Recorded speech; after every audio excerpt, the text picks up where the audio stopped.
चला आज बनवूयात मस्त असं लिंबाचं लोणचं, जे तुम्ही उपवासासाठी सुद्धा खाऊ शकता. आणि गंमत माहिती आहे, वर्ष दीड वर्ष छान हे लोणचं टिकतं. तोंडाची चव वाढवणारं, वर्षभर टिकणारं. आत्ता सध्या ना लिंबू इतकं स्वस्त आहे, यामुळे तुम्ही आत्ताच बनवून ठेवा. फार काही तुम्हाला मुरवत बसवण्याची गरज पडत नाही. अगदी साधी सोपी अशी रेसिपी आहे. नक्कीच तुम्ही सहज असं हे लिंबाचं लोणचं घरी बनवू शकाल.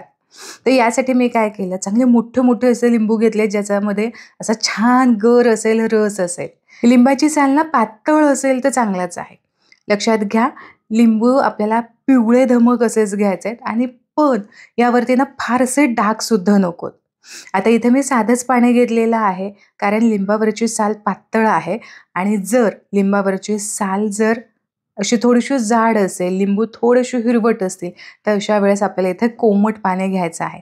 यामध्ये थोडंसं मी मीठ घातलेलं आहे आणि मिठाच्या पाण्यामध्ये मी हे छान स्वच्छ असे लिंबू धुवून घेणार आणि यासोबतच एक 10 ते 15 मिनिटांसाठी हे लिंबू असेच पाण्यामध्ये मी सोडणार आहे. लिंबाची साल जर जाड असेल तर मात्र कोमट किंवा हलकंसं गरम पाणी आपल्याला इथे घ्यायचं आहे, की जेणेकरून सालीचा जो कडवटपणा आहे तो कुठेतरी कमी होतो. आता बघा, लिंबू पाण्यामध्ये निथळून घेऊयात. 10-15 मिनिटांसाठी असेच ठेवले होते पाण्यामध्ये. आता आपल्याला स्वच्छ करून पुसून घ्यायचे आहेत.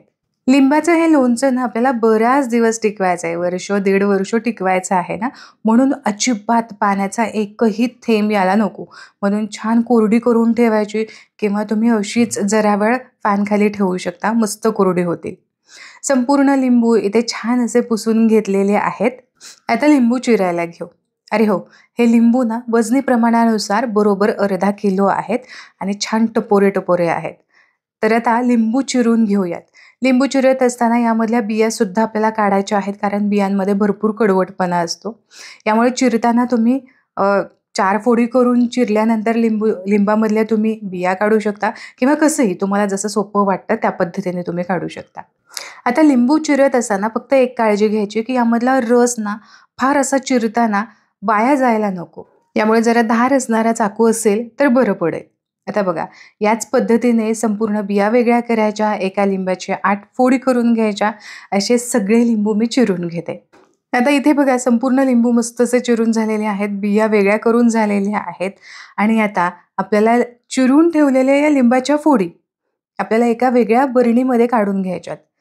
बरणी ही काचेचीच असावी, शक्यतो प्लास्टिकची बरणी अजिबात वापरू नका. स्टीलची तर अजिबातच चालणार नाही. सगळ्या लिंबाच्या फोडी यामध्ये काढून घ्यायच्यात. बरणी अतिशय स्वच्छ कोरडी असायला हवी. अजिबात पाण्याचा एकही थेंब या बरणीमध्ये नसावा. आधीच छान कोरडी करून ठेवायची किंवा उन्हामध्ये तुम्ही जरा वेळ ठेवू शकता. आता संपूर्ण फोडी मी यामध्ये घातलेल्या आहेत आणि यानंतर बरोबर 1 टेबलस्पून यामध्ये आपल्याला मीठ घालायचं आहे.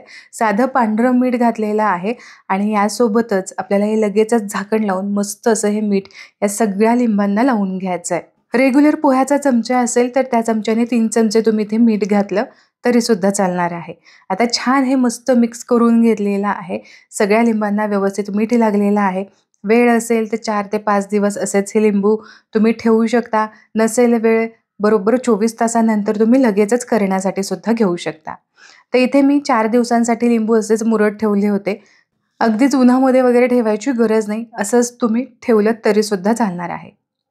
आता बघा, बऱ्यापैकी असं ना लिंबामधला जो रस आहे तो खाली निथळला जातो आणि लिंबाचा कलर सुद्धा थोडासा वेगळा दिसायला लागतो. लिंबूसुद्धा छान असे सॉफ्ट व्हायला सुरुवात होते. जितके जास्त दिवस ठेवाल ना, तितकेच हे लिंबू छान असे सॉफ्ट व्हायला सुरुवात होते. लिंबाचं पाणी संपूर्ण खाली उतरलेलं आहे. आता एक कढई घ्यायची आहे. या कढईमध्येच आपल्याला संपूर्ण ह्या लिंबाच्या फोडी आणि लिंबाचा रस संपूर्ण काढून घ्यायचा आहे. लिंबाच्या फोडी बघा तुम्ही मस्त अशा सॉफ्ट झालेल्या आहेत. अजिबात कढईसुद्धा ओलसर आपल्याला ठेवायची नाही आणि पाणीसुद्धा बऱ्यापैकी खाली उतरलेलं आहे. आता यामध्ये आपल्याला घालायचं आहे 1 चमचाभर सेंधव मीठ. छान टेस्ट येते. सगळे उपवासाला चालणारेच पदार्थ आपण यामध्ये घालणार आहोत आणि यासोबतच अर्धा किलो लिंबू असेल तर यासाठी पाव किलो आपल्याला साखर घालायची आहे. आता लिंबामध्ये साखर आपल्याला चांगली मिक्स करून घ्यायची आहे आणि आता साखर थोड्या वेळाच्या अंतरानंतर मिक्स करत राहायचं, म्हणजे मग साखरेचं पाणी होतं आणि फार वेळ आपल्याला हे लिंबू शिजवून घेण्याची गरज पडत नाही. तर इथे तुम्ही बघू शकता अधूनमधून फक्त मी एक 5-5 मिनिटाला वर-खाली करून घेत होते. साखर बऱ्यापैकी विरघळली गेलेली आहे. आता जी काही विरघळणार आहे ती आपण गॅसवरती चढवूयात आणि मग विरघळून घेऊयात. तर सुरुवातीपासून ते शेवटपर्यंत गॅसची फ्लेम आपल्याला मध्यम ठेवायची आहे. मध्यम आचेवरतीच आपल्याला हे लोणचं बनवून घ्यायचं आहे.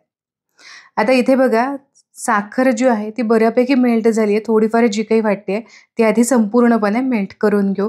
यासाठी सतत वर-खाली करत राहा म्हणजे मग पटकन अशी साखरसुद्धा विरघळली जाईल. तर तुम्ही इथे बघू शकता हळू छान असं साखर मेल्ट व्हायला सुरुवात झालेली आहे. छान असा रससुद्धा लिंबामधला साईडला यायला सुरुवात होते.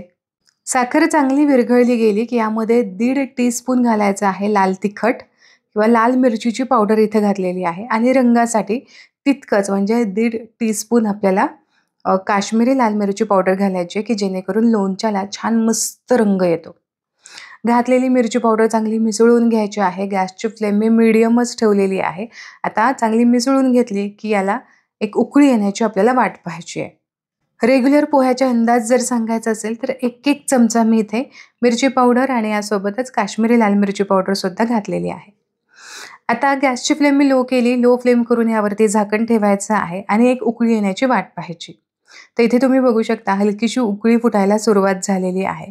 थोडंसं वर-खाली करून घेऊयात म्हणजे मग एकसारखा असा लिंबूसुद्धा शिजला जाईल. आता पुन्हा यावरती मी झाकण ठेवणार. साधारण 3 ते 4 मिनिटांसाठी लो फ्लेमवरती आता शिजवून घेऊयात.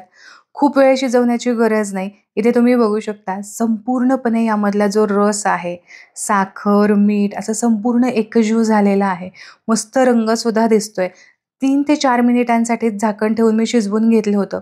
आत्ता जे आहे ना यामधला रस जो आहे तो भरपूर पातळ दिसतोय. तो थोडासा दाटसर होऊ देऊयात. यासाठी गॅसची फ्लेम मी हाय केलेली आहे. हाय फ्लेमवरती फक्त 1 ते 1.5 मिनिटांसाठी छान पाक थोडासा आटवून घेऊ.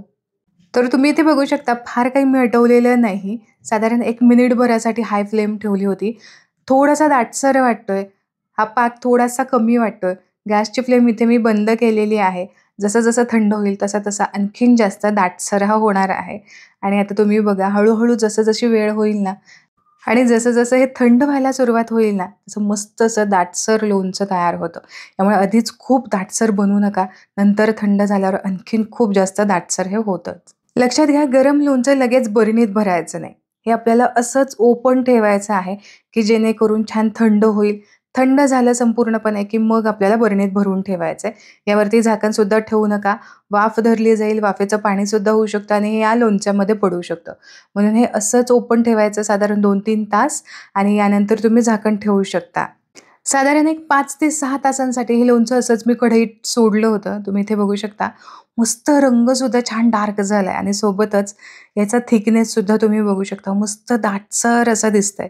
पोळीसोबत, भाकरीसोबत, थालीपीठांसोबत, चिला असतो, डोशासोबत मस्त ही चटणी लागते. उपवासाचा आपण जेव्हा डोसा बनवतो किंवा थालीपीठ बनवतो अशा वेळेस तर खूप भन्नाट जातं. नक्की ट्राय तुम्ही करून बघा. खूप सोपी, साधी अशी रेसिपी आहे. सगळ्या छोट्यातल्या छोट्या टिप्स मी तुमच्यासमोर शेअर केलेल्या आहेत. अजिबात कुठेच अडचणी यायला नको. त्यामुळे नक्की ही रेसिपी ट्राय करा. आशा करते आजची ही रेसिपी तुम्हाला आवडली असेल. रेसिपी आवडली तर व्हिडिओला लाईक जरूर करा. तुमच्या मित्र आणि परिवारामध्ये नक्की ही रेसिपी शेअर करा. पुन्हा भेटूया अशाच एका चटपटीत रेसिपीसोबत. तोपर्यंत स्वस्त राहा आणि मस्त खात राहा.